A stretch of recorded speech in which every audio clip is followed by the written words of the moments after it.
అమ్మాని అరచిన ఆలకిల్చవేమమ్మ ఆవేదన తీరు రోజు ఈ జన్మకు లేదా?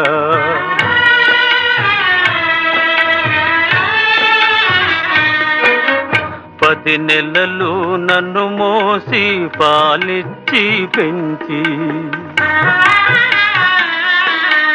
మదిరోయక నాకెన్నో ఊడిగాలు చేసిన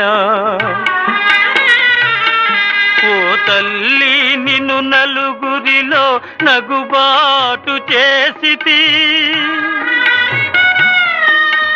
తలచకమ్మ తనయుని తప్పులు క్షమించవమ్మా అమ్మా అమ్మా.